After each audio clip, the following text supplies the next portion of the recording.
The story of Robert Davila. You know who that is? No, you don't, because I do. 3 months ago, I gave khutbah in Fort Worth. I haven't been to that masjid in 4 or 5 years, and they invited me for some reason, and I went. And I gave khutbah there. My khutbah was about dua. An Egyptian fellow comes up to me, a young man came up to me afterwards, he goes, Allah fulfilled my dua today. And I said, what's your dua? He said, my dua was that Nu'man Ali Khan should meet Robert Davila. I was like, are you Robert Davila? He goes, nope, I am not Robert Davila. Robert Davila is my friend. But I think Allah is fulfilling my dua. I was like, fire away, I want to know. Robert Davila is a young man who lives in a town 40 minutes past Fort Worth. He was a farmer, young guy. And he was hit with some sort of genetic disorder that kicked in later on in his life, and he became paralyzed from the neck down. And he lives in a nursing home. Most people in that nursing home are 90 years, 100 years. They're really, really old people. And then there's, his room where he's paralyzed neck down. He's the only 30-something-year-old that is in the nursing home, okay? And he's been in that nursing home for the last 10 years. His family got a computer for him that's voice activated, so he can give voice commands, put a headphone on and Google stuff and search stuff so he can surf the web and find information.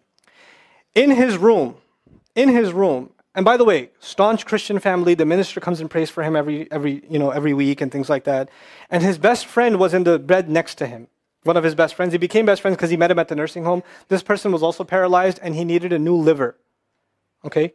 A liver transplant. He was waiting for a liver transplant. And they used to talk about, God and things like that all the time. They were good friends.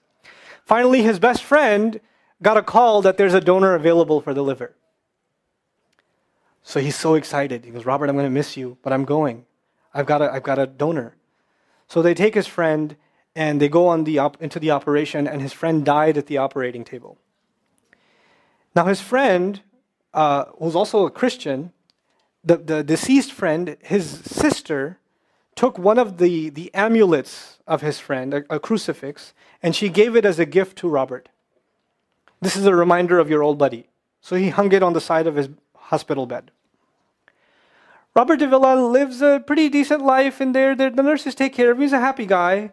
And one day he goes to sleep and he sees a man in his dream. That man says his name is Muhammad.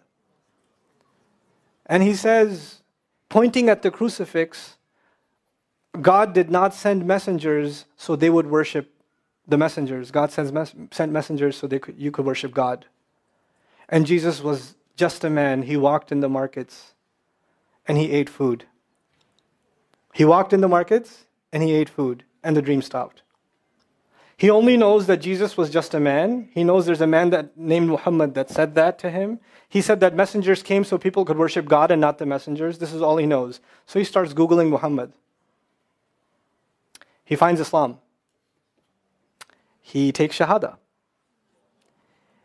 When he takes Shahada, he wants to learn about the Quran. So he goes on these chat sessions and finds somebody needs to teach me Quran. He finds a brother in Egypt that he gets together with on Skype to try to learn Arabic. Learned the Arabic alphabet.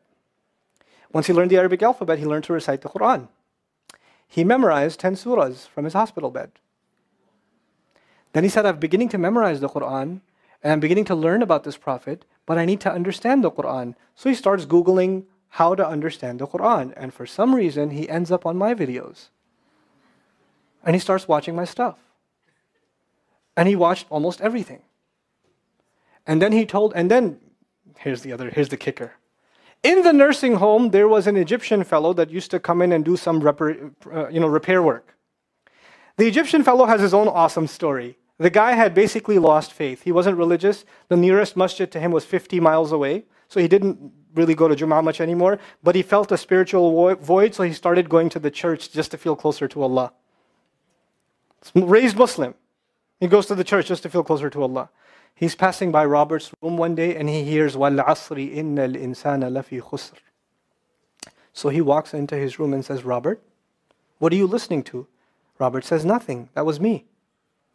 And the guy says, you're Muslim? He goes, yeah, I became Muslim. And now this friend is in shock. How does Allah guide someone in the middle of Churchtown, USA, in a nursing home, with a crucifix on the side of his bed that he doesn't even have the physical strength to move. And the guy himself says, I want to come back to Allah. So he tells him about his, the friend he found online, Norman Ali Khan. So the Egyptian fellow starts watching my videos. And then he says, I wish I could meet him one day. And he says, okay, I'll pray for you. And after 5 years, that Egyptian friend shows up at the same masjid that I haven't been to in 4 years. And after Jum'ah says, I think Allah wants to fulfill my friend's dua and my dua. So I said, I think He does.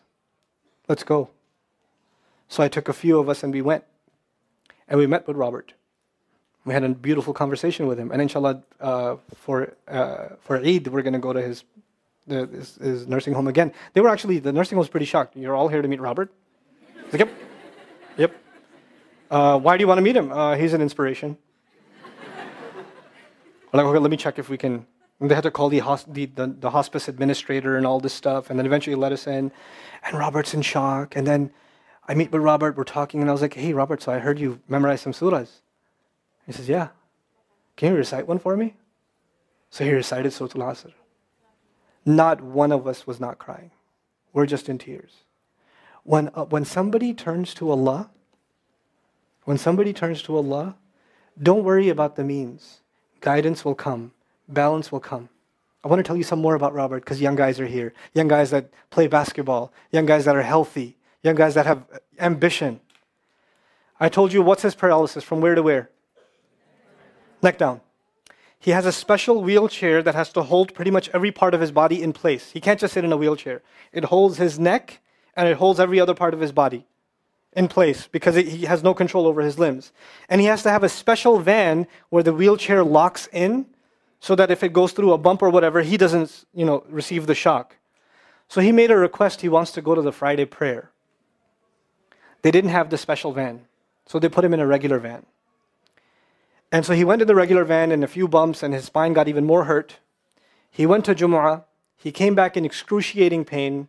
And they said, I'm sorry, Robert, you're no longer able to sit in your wheelchair. You're going to have to stay in your bed for the next 6 months at least. If you see recovery, then you can get back up again. I met him in that span. He had already been in that bed for 3 months already. And the reason he was in that bed is he went to the Jummah prayer. And he told me about the Jummah prayer. He said, I've never felt more peace in my life than I was in that masjid. And you know what I'm going to do, Brother Norman? When I can sit in my chair again, I'm going to go to Jummah. I'm going to go to the masjid because I've never felt like that before. There's someone who has nothing but control over his mouth and his eyes. And he says, I only find peace in the masjid. And here we are. These masajid, I don't care what ideology, what school of thought, what they're talking about in the masjid, what fitna is there. I don't care. It's still Allah's house. Just go to pray. Don't go there to talk to people. Go there to talk to Allah. Just go to talk to Allah. You're just going for you and Allah. That's it. That's it. Other things will come, but you're not going for them. You're just going there to find peace. You'll become different people. If Allah can guide Robert Davila, Allah guide everybody. And then he said, sometimes I wonder why Allah put me in this position. And then I say to myself, what am I kidding? Allah has given me so much. I am so grateful for what He gave me. And if this is the way He was going to bring me to Islam, it's all worth it.